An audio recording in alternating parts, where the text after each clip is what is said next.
An MLM in Lego City wants more sales. Hey! Tell them everyone you personally know. All right, guys. So, as you can tell, I'm going to rant about my personal experience with someone trying to recruit me in an MLM company. I thought it would have been cool at first. I thought I would have been hired, all the other stuff. I really tried to look professional, look nice, not like this. I had like my hair nice because I just got out of shower, so my hair is looking like a mop, to be frank. Okay, but you know, either way, I mean, I had a nice suit on, all that other stuff. I mean, I kind of flipped the camera up.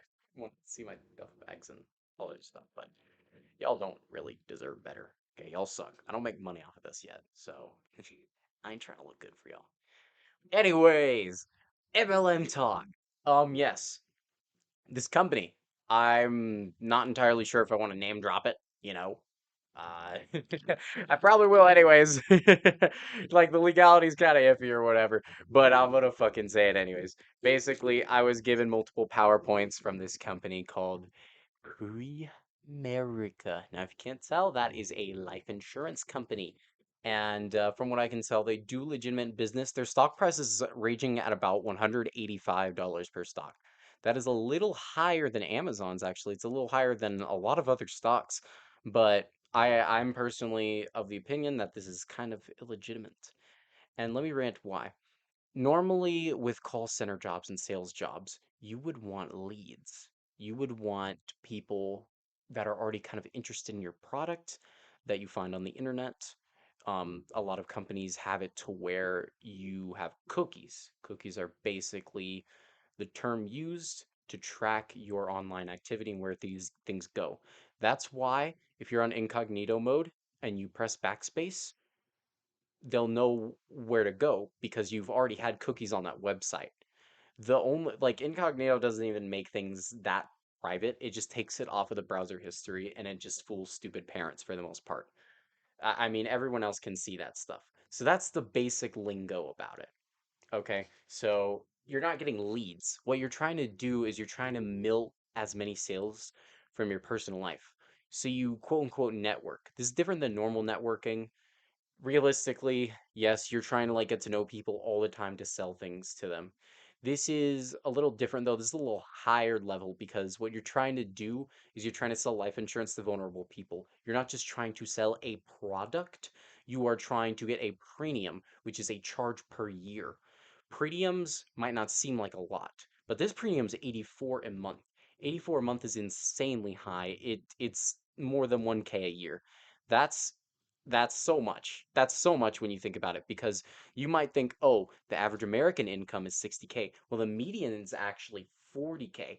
And the reason why is because there's a huge gap between people who are filthy rich and people who are working customer service types of jobs and jobs where they get paid over $10 an hour. And they still need government welfare programs in order to supplement a basic bare bones lifestyle, and it's kind of sad.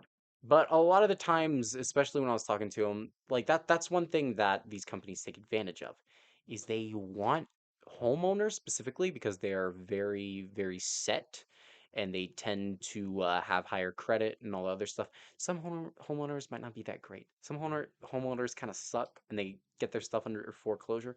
But otherwise, yeah, they're pretty solid targets to sell things to. Another one is just vulnerable families. If you convince someone that their family member can die anytime and to buy life insurance, it's perfect. The reason why life insurance isn't a scam but technically can be a scam is because this is under a model called multi-level marketing. Multi-level marketing involves a structure similar to that of a pyramid scheme. The only reason why there isn't a pyramid scheme is because there are loopholes to avoid the concrete way of being labeled as a pyramid scheme. And what is a pyramid scheme in depth, you may ask? Well, rather than defining that, I will define the MLM and then tell you if you think this sounds familiar to the trope of the pyramid scheme. An MLM revolves around people personally getting to know people and getting people to get paid more by getting other people to be hired by the job and to also sell things themselves. Realistically, what I was told to become a district manager is to get 3 to 5 families helped out. Those are very high premiums. That's 3,000 a month to the company. That's insanely high, but that's nowhere near the value that an average working class person can generate for a company, like a warehouse worker, for example. The reason why people make filthy rich money is because they have their quote unquote teams. The premiums are kind of split up when it comes to per personal profit. So, for example, district managers, when they make sales, especially like themselves or from someone on their team, they get 50% of it, and normal employees get 20% of it. Now, this seems like it's good because 70% is getting paid out. But realistically, it's a predatory model where you have to have a web. You have to have a web that is very well built out. And what you do is you take advantage of the people in a smaller web, like smaller part of the web. Think about it this way, it's like a tree. There are roots that go to the center. And the center, the tree that you see, the stump, is the person on top of the pyramid in this instance, and it saps out the nutrients from all the branches below it, or really the roots below it. That's more accurate, you know, of a description. But basically, by sapping that from the roots, it might not seem predatory entirely, but it really is, because what you're doing is you're paying someone much less to do that, and you're also milking out their personal connections. You personally will not get to know everyone's web if you talk to them. You really won't. And no matter how many people you talk to at the Walmart, no matter how many people you talk to at the church, no matter how many people you talk to, someone else will always have a web, and this is what it thrives off of. It's like if you're not even that social, you have family members, okay, then we can do that. It was very like slick the way this man described things. So, for example, he said that we would be helping families and had me call up my grandma. And the thing is that my grandma already had insurance. And the thing about businessmen is they are intended to keep pushing and pushing and pushing until they get what they want. The only difference with this thing with life insurance is realistically, if someone's already covered for free, they still want to push for it. They still want to keep on pushing, even if someone else is already covered as of now, because they personally care about their bottom line much more. And they're not simply selling a product. This is a model. This is a whole structure in order to keep the people like lower webs making less money while they're making higher premiums off of their smaller parts of the web. Because think about it this way. You cut off a root of a tree. It's not fucked over. You cut off the branch, it's fucked over. Or yeah, not the branch, the stump. But I mean, if you cut off a root, it's still good. And that's the whole thing, is it's a trickle up, just like our economy right now. It's just more direct and more predatory. Let me read aloud what I'm hearing. So here's the thing. I lied to my sis my brother and my friend Zoe. That I got this from a sales post online because I didn't want to sound like a complete idiot. But I was excited when I saw that someone a few months ago messaged me on Facebook Messenger asking if I wanted an office job. Now I'm thinking, okay, that seems dope. That seems kind of like a break. But realistically, some things are just too good. And I kind of knew this. I kind of knew this going into it. But I still was hopeful for the possibility of it being good. So, this guy DM me. Hey Aurelius, I hope, I know we don't know each other, but I hope you're having a great day. Clap clap emoji. I'm currently looking to fill positions at my office, part-time or full-time. Are you or anyone you know open for extra income or career change? I said that I hope this isn't too late because this is a few months afterwards. But yeah, I'm definitely down for the position you have if it is still open, though I'm sorry for the late reply. I don't normally use Facebook Messenger, which is true. I very rarely use Facebook. And then he says, we're all good, bro. We are still looking to fill a few positions. We deal in financial services. Do you happen to know do you happen to have any finance, customer service, or management experiences? And I said, definitely customer service experience, though I haven't worked in finance before. I've had about 4 years of customer service. He says, okay, cool. We'll teach you how to educate families, how to save money, and retire 5 to 10 years earlier. Are you any experience or willing to learn? Sorry, my phone is cracked. I gotta. I can't because it blocks the words. But yeah, 5 to 10 years. Any experience or willing to learn if the money and hours were right? I said I'm definitely willing to learn. I like the idea of financially educating others so that they can retire early. It seems like a solid goal. He said, I love it, man. Would you be open to doing a video conference interview first? And if everything goes well, will you come to the office and follow up with possibly an orientation? I said, sure, I'd be completely free on Friday afternoon if you're available then. Let me check my schedule. We schedule everything.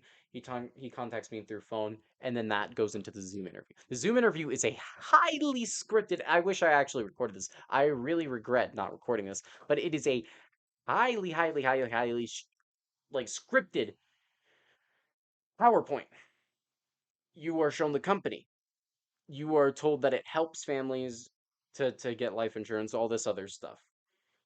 But the thing is, there are a lot of lines in there that seem weird when people are describing this, right? So, for example, I've been asked a lot of times during that interview, now, Aurelius, would you be mad if I told you how to make more money? And this is made all the time. Now, this is making me think that some people have been angry at them, and they've been angry because they haven't made any money off of them, which is true. A lot of people in the smaller webs can be cut off and disposed of easily. Easily. No problem there. But I always said no. I always tried to say answers that seemed good. And even at one point, I was asked, "Hey, so, like a lot of families are struggling right now, right? Do you know why they're struggling?"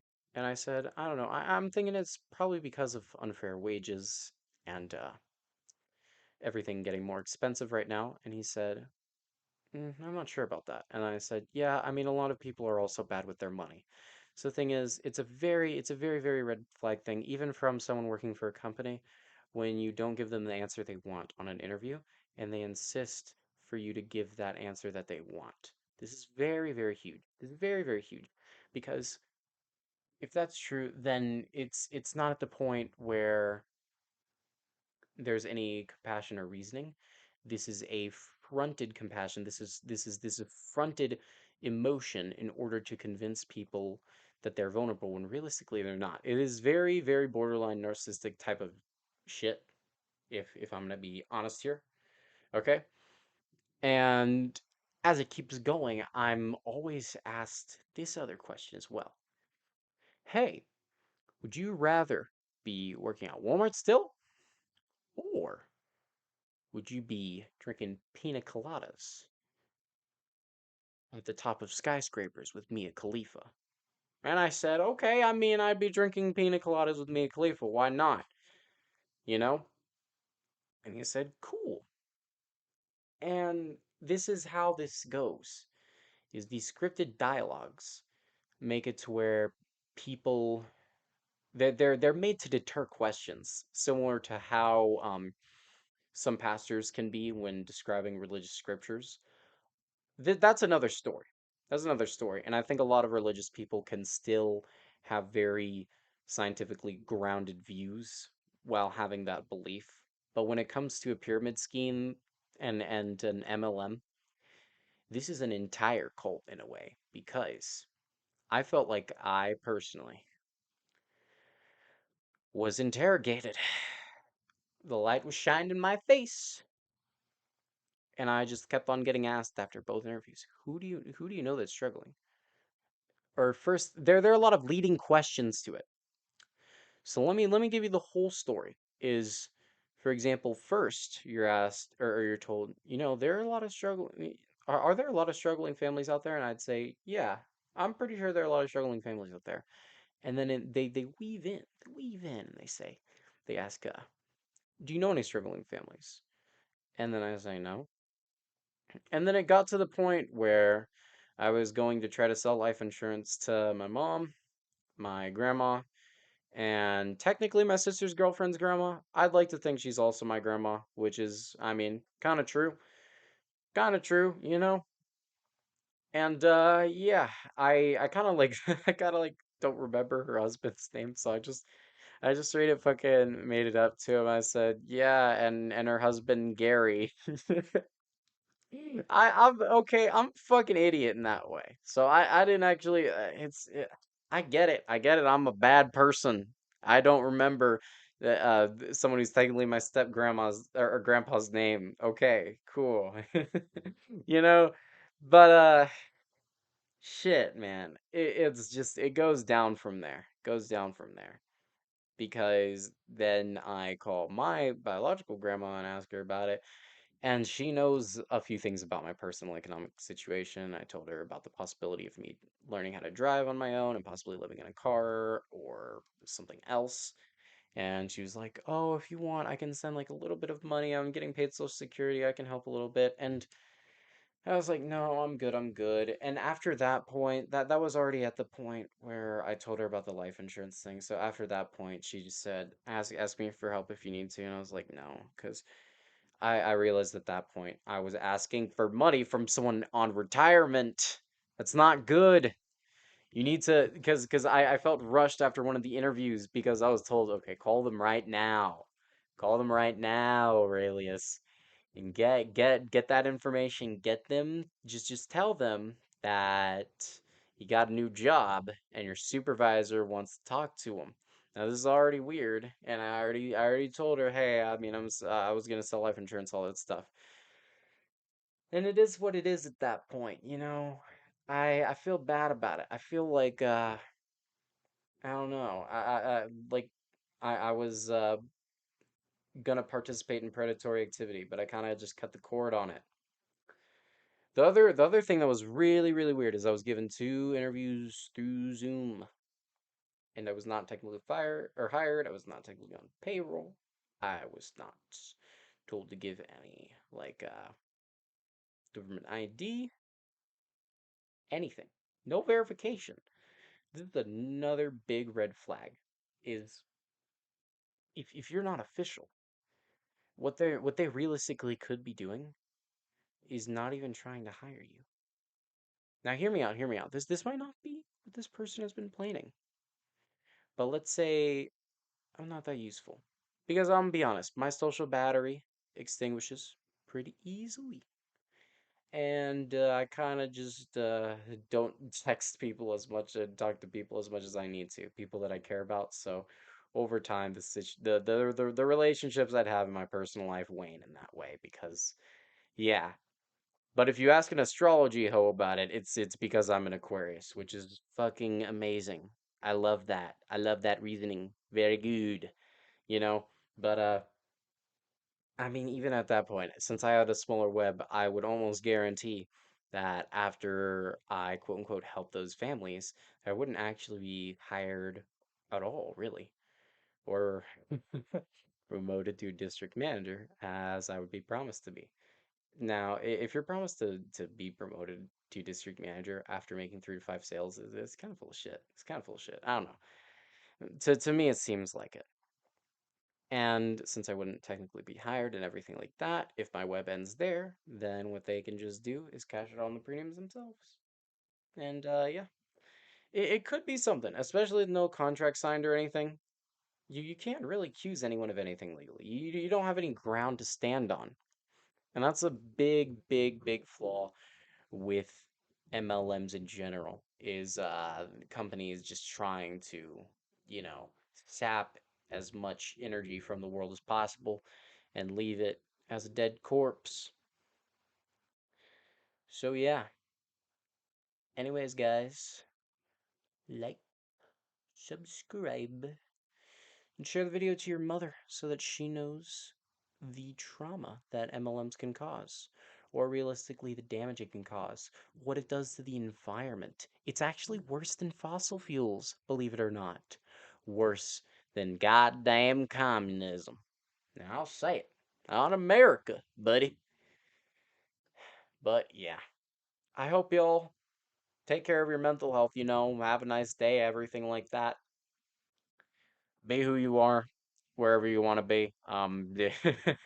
It's Pride Month. It's great. In a lot of ways, I fit the definition of gender fluid. I'm not entirely sure if I want to go by that or not, or just pansexual. I don't care really that much.